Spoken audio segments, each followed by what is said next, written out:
let's talk turkey. Tart. Hey guys, welcome back to my channel. If you're new here, hey, I'm Lauren. I'm a mom on a WW weight loss journey. I'm getting really close to being 50 pounds down, so it's really important to me that I am staying on top of my journey and my progress and doing the best I can over this holiday season. Now, I totally think that Thanksgiving and the holidays is a time to celebrate with family, but I'm also not going to bat an eyelash at if I can find some really yummy recipes that are going to work better for me in my points on WW. I today am sharing my full menu plan for Thanksgiving. I have tested and tasted each one of these recipes, and I've had my friends and family who aren't on the WW program taste them as well. And guys, they're a hit. So I'm really excited to share these recipes with y'all today. If you like cooking videos, don't forget to subscribe and hit that notification bell. I'm going to be sharing so many delicious holiday recipes coming up here over the next couple months. And also, announcement, I'm officially going to be doing the 12 days of Christmas for my channel. So that means leading up to Christmas in December, I'm going to be posting 12 videos pretty much every other day instead of typically my 2 a week that I do on Mondays and Thursdays. I'm still going to be sharing all of my weight loss updates every Monday, but then I'm going to have a handful of both seasonal and weight loss journey related content running up until Christmas. So I hope you'll subscribe and join me for that. I'm super excited. And yeah, without further ado, let's kick this off and let's talk turkey.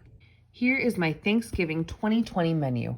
For our main dishes, we have an air fryer turkey breast and a butternut squash mac and cheese. I know that sounds like a side dish, but since I have a 2.5-year-old, this might be the only thing she eats, so it's definitely a high-ranking need on our menu list this year. I highly suggest it if you have children attending your Thanksgiving dinner this year. We also have sides and sauces, sweet potato casserole with pecan crumble topping, a homemade cranberry sauce with instructions on how to do your own canning, turkey gravy, bacon-wrapped green bean bundles, maple Dijon roasted rainbow carrots, and stuffing. All of these recipes are so delicious, guys. I've tried them all out. The only ones on this list I'm not going to be sharing in detail are the turkey gravy, which if you saw my previous Trader Joe's haul, you saw that I just picked up some prepared turkey gravy from Trader Joe's. So all I have to do is heat that on the stove. And also the stuffing, I just bought a simple stuffing mix at Aldi where I need to add onion, celery, and broth to and bake up. So I'm not going to be showing those today. And then the butternut squash mac and cheese, I'm going to be showing an abbreviated recipe, and I have links in the description bar for any videos I'm referencing. My butternut squash mac and cheese, I did a full in-depth step-by-step recipe walkthrough in a previous video. So you'll find all of those details there, but I am also including all of the recipes and ingredient lists in the description bar. So don't forget to check back there. And I also have a specific time-stamped list where you can jump around if you need to revisit certain recipes as I walk you through how to cook each of these with me today.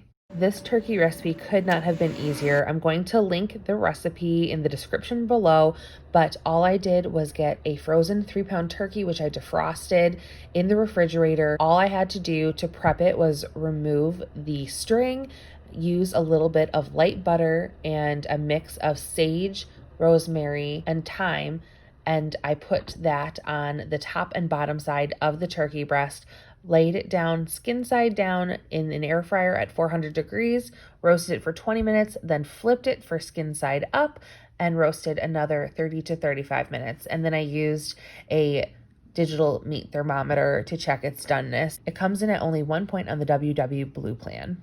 Y'all, that turkey came out so good. I hope you'll give it a try. It also freed up oven space on the day by using the air fryer, which is a total win. So it was so great. I hope you'll check that one out.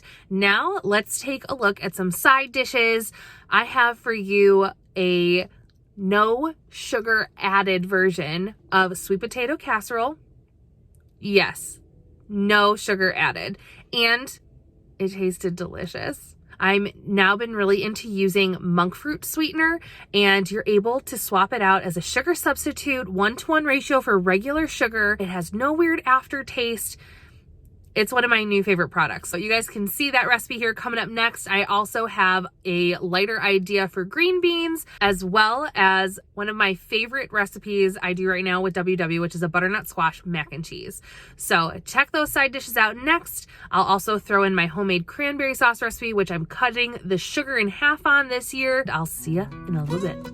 Getting started on our sweet potato casserole, we're going just to take 6 to 8 sweet potatoes, go ahead and put a little bit of olive oil on them and set them on a baking sheet to roast them in the oven on 400 degrees for about 45 to 60 minutes, just checking them for their doneness as they go.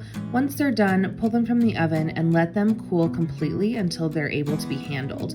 Now I'm just going to go ahead and really quickly and easily peel off the skins.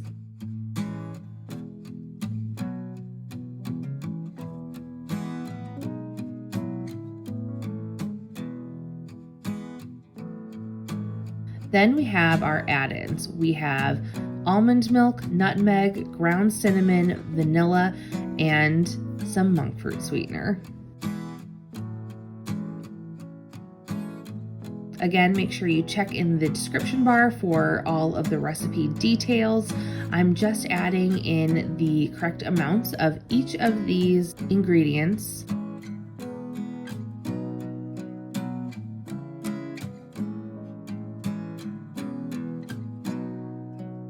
And then with a hand mixer, I'm going to go ahead and whip up these potatoes until they're a nice, smooth, creamy texture. I found that the initial recipe didn't leave it quite as smooth as I wanted, so I did add a touch more milk. Then I laid this in an aluminum pan. This full recipe will make a 9x13 pan, but I was able to split it into 2 8x8 aluminum pans. One for our Friendsgiving so we could have a taste test, and the other I'm freezing and traveling to our new home that we could have on Thanksgiving Day. I also have kids and traditionalists in my house, so I went ahead and on half of the pan added some mini marshmallows, and now I'm going to make what I was most excited for, which is that pecan crumble topping. The ingredients needed for the crumble are chopped pecans, light butter, vanilla, ground cinnamon, oats, almond flour, and a little bit more of that monk fruit sweetener. There is 0 added sugar in this recipe, guys, and it is so tasty. We're just, again, combining all of these ingredients, and we're going to give them a light stir until they form a large crumble texture. And then you're just going to go ahead and place the dollops of crumble on top of that half of the sweet potato pan I have left open and add the chopped pecans on top. We place them in the oven to bake. I went ahead and covered mine with aluminum foil so it would heat all the way through without affecting the marshmallows too much. And then just for the last 10 minutes of baking, 5 to 10, just keep an eye on it, I went ahead and removed the foil to allow the marshmallows to puff up and brown. Now I know I have a marshmallow side and a pecan side, but let's be honest, I'll probably be taking that scoop that goes right down the middle to get a little taste of both. This is going to be a higher point item still, even though it is no sugar added, just because sweet potatoes run a little bit high in points on the WW Blue Plan. However, with no added sugar, I don't feel terrible about this side dish. It comes in right at 8 points per serving. Now we're going to take a look at doing a lighter version of a green bean side. A typical green bean casserole can run you anywhere from 7 to upwards of 20 plus points per serving for a restaurant style. That's crazy. This recipe, you get to have 2 bacon wrapped green bean bundles for only 5 points. And that's for 2. So yummy and delicious, and a nice fresh but also luxurious side with the bacon. It's so tasty, guys. All you do is take some fresh green beans, trim off those ends, toss with a little bit of olive oil, season with salt and pepper, and then we're going to take our package of bacon. I'm using regular bacon for this recipe. You could probably use turkey bacon or another alternative if you want, but it's already so low in points that I'm just using a regular bacon. I found about 5 to 6 green beans worked best size-wise for these bundles, and all you do is set them in the center of a slice of bacon and then wrap the ends around them, creating a little bundle. This night I was trying this recipe out for all of you, so we actually made it as a side dish for our dinner that evening. This also makes a great side dish for any time of year, so I highly suggest trying it out. It was pretty easy. I liked the texture that it gave to the green beans. They weren't too soft. They had a little bit of a crunch to them still, which is my preferred way to eat roasted green beans. So once I bundled up 4 of these, because again, you get 2 per serving for 5 points, and these were just gonna be for my husband and I placed them in a baking pan, and you go ahead and roast them at 400 degrees for about 20 minutes. You may want to rotate them once just to crisp the bacon all around. So easy. If you're wondering why I'm in my car, we are also moving next week, which was why I felt so inclined to do so much preparation and planning for Thanksgiving. Not that, I mean, every holiday needs it, but because this year we're moving in 2 days before the Thanksgiving holiday, I was totally on board with testing out some of these recipes ahead of time. Some we used for dinner that night, but others I went ahead and froze after tasting them. So now we have a bunch of our side dishes frozen and ready to go and travel to our new house. So that way, if all of my cookware is still packed, we can still have a nice small Thanksgiving dinner with my immediate family. So if you're wondering why I've been coming to you from my car and having tight shots of the food this whole video, it's because my home is full of boxes and the chaos of moving. So sorry about that. I'm actually in the parking lot of my local Publix right now, and I'm going to be heading back in there in just a moment to get my second turkey, because as you guys saw, I had to test one out for this video, and we had it during our little Friendsgiving celebration with my friend Tyler. I bribed him into coming over with a Friendsgiving dinner so I could have someone else to help us eat all of this yummy test Thanksgiving food. Hopefully we won't be sick of Thanksgiving food by Thanksgiving, but I don't think we will. These recipes are really good. So I'm here to get a second turkey so I can have it ready to go in my freezer, so that I don't on Wednesday realize, oh yeah, we ate that turkey. Wait, tomorrow's Thanksgiving and I need a turkey and it's frozen. Because that's happened before. I'm gonna run in and grab that, but sit back, relax, and check out these sides videos. Here's another vegetable side dish. This bright colored, pretty side dish is going to blow away your guests, and it's so simple. I found large size rainbow carrots at Trader Joe's the other week. They often carry these at the holidays, and they are so pretty when they're all put together. Look at that rainbow. So all I'm doing here is peeling them, and then I'm going to go ahead and chop them into smaller portioned pieces. And for the dressing I'm putting on them, I'm using chopped garlic, Dijon mustard, and some maple syrup.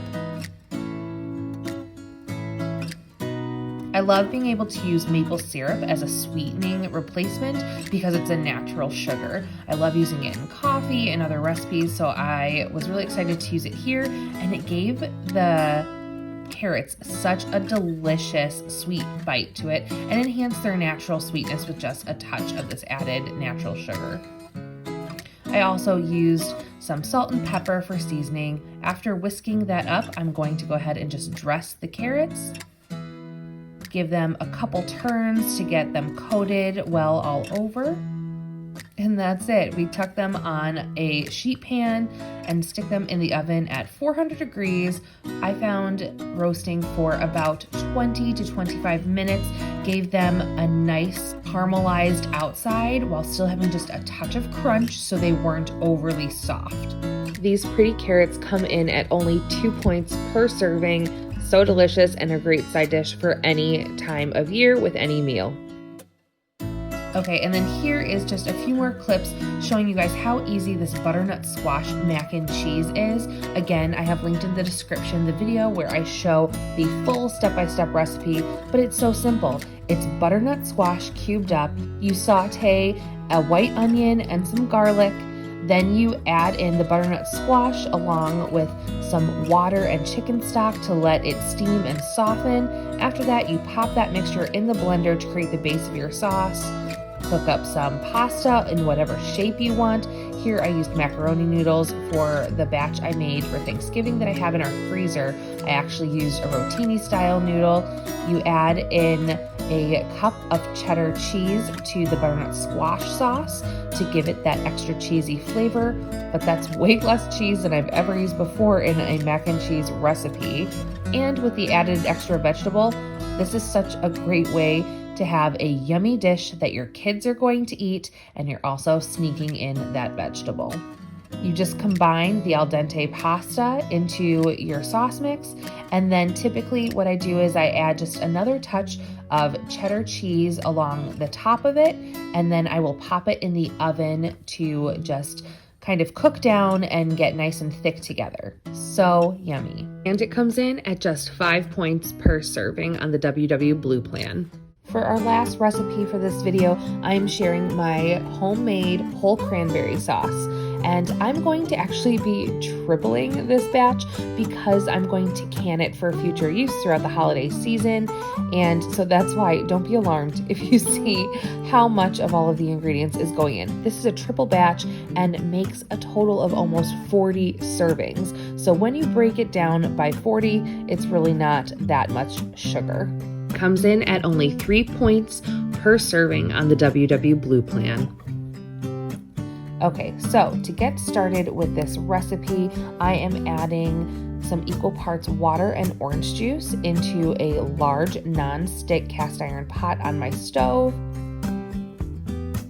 We're going to bring this up to a nice warm temperature, but not quite at boiling. So probably start with a medium to medium high heat depending on your stove range. Then we're adding our sugar. I like to mix brown sugar, light brown sugar, and white sugar for cranberry sauce. I really like the taste it gives it. So because I'm tripling this batch, again, I know it looks like a lot, but I'm adding 2 cups of sugar, part brown sugar, part white sugar. I just used up what was left in my brown sugar bag and topped it off with white sugar. You could try subbing out that monk fruit sweetener that I mentioned before if you're only making a single batch on the stove top. The only reason I did not try that this time is because I was going to be preserving and canning 2 of the jars. And for canning, it's important that you have the sugar to help break down the pectin in the skin of your fruits when you're doing that. That's what helps it keep that gelled consistency and preserve. So at least that's what I'm aware of. I'm very new to canning, so please don't come for me if I don't have the science of that right. That's just what I've read so far. I didn't want to mess with any of that. I wanted to make sure it worked well. So this time around, I'm using regular sugar, but please, if you try out monk fruit sweetener and just do a single batch on the stove for Thanksgiving, make sure you head back here and let me know how it worked in the comments. I would love to try that out in the future. Once I add the sugar in, I'm just going to give it a quick stir. Since your liquid is already warm, it should dissolve pretty quickly. Once that sugar is fully dissolved, I'm adding in 2 cinnamon sticks. You could also add in a bit of ground cinnamon if you want that extra spice flavor in there. All of the flavors intensify when you do canning, so you just want to be mindful not to go too heavy-handed. Now that everything has come to a simmer together, I'm adding in my fresh cranberries. So that's a triple recipe, so 3 bags of whole cranberries. And then we're just going to frequently stir these until they warm all the way through. You'll notice that the cranberries are starting to break down and pop open. I like to get to a point where I just let it cook down and cook down and cook down. I ended up leaving this on the stove probably about 20 minutes. At that point, most of the berries had popped and cooked down to a nice consistency, but also left a few more whole berries for a nice thick texture to the sauce, which is how I enjoy my cranberry sauce. The last thing I'm doing as I'm letting this cook down is add the peel of 1 orange. Usually 3 or 4 good-sized slices is enough for this large batch, and that just gives it that nice citrus pop. Oh my goodness, y'all. Oh, guys, my entire house smells so good right now. It just smells like festive Christmas time. It's gonna be good. This is gonna be a good one. Okay guys, if you are new to canning, this is a triple batch, so don't be alarmed by the amount of sugar you saw me put in here. I follow this really great canning book and I will link it down below. I was super new to canning. Just over this last spring, I made strawberry jam during strawberry season for the first time, and the best way to know if it's ready to be canned is it's called sheeting, and when your sauce or your jam or whatever has enough natural pectin in it, if you're not using powdered pectin, what happens is when you dip a metal spoon in, instead of little drips happening, see how it's coming together and then dripping off as a sheet. It's called sheeting. I also like the method where you just put a little dollop of your sauce or jam into a little dish and you tuck it into the fridge or freezer, and you'll be able to, after like a few minutes, see how you scrape it back, but it sticks and it's like holding its form. Yeah. Let me know if you guys want to know more about canning or want me to post some more recipes like this. It's so fun, and making it in a large batch, you're making such a mess doing one batch anyway. Why not make a couple batches and get it out of the way? This makes great gifts at the holidays, or I think these would be so cute if you get the little tiny jam jars and you actually put them on everyone's plate as a little favor to take home. How cute would that be? Please ignore tiny kitchen problems. I literally have nowhere to put anything. Can't wait till we move. Wait, Lila. Okay, obviously, this is not hot. It is so hot in that bubbling solution. Do not taste test it straight from the pot. Make sure you put a little in a dish and put it in the freezer or refrigerator for a while. All right, Lila, ready for a taste test? Yeah. Ready?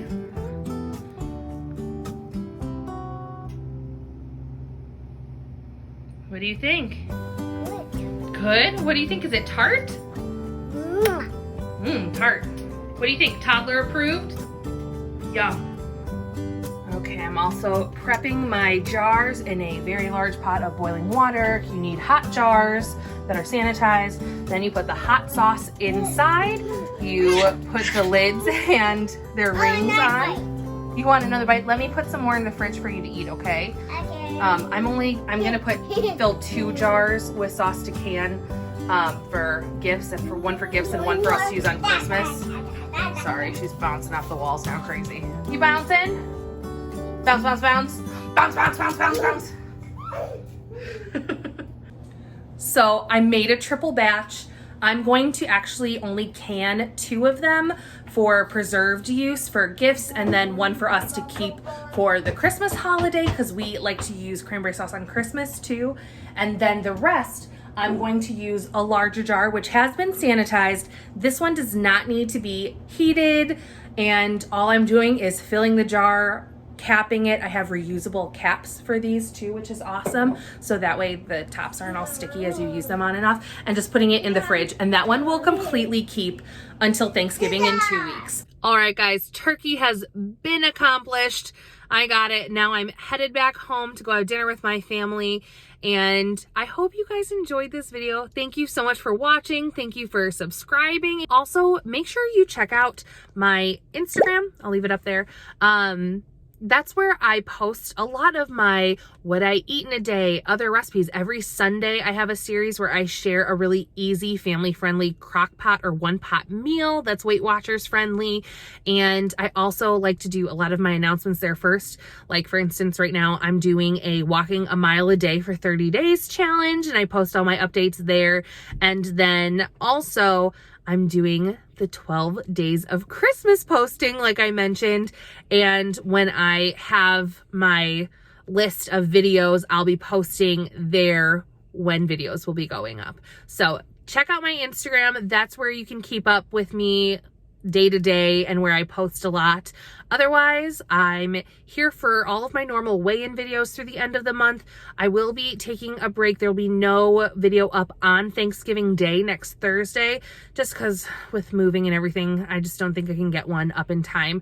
But I am going to make sure that I'm filming throughout the process, so I have a fun couple of videos happening coming up soon. It'll be, you know, our empty house tour and us decorating for the holidays, because we get to do that right when we move in. So stick around, lots of great content coming up, and I hope you all have a wonderful Thanksgiving with your families. I know it might be a little bit different this year and smaller, but there will be plenty of love to go around. So I hope you enjoyed today's video, and until next time, bye.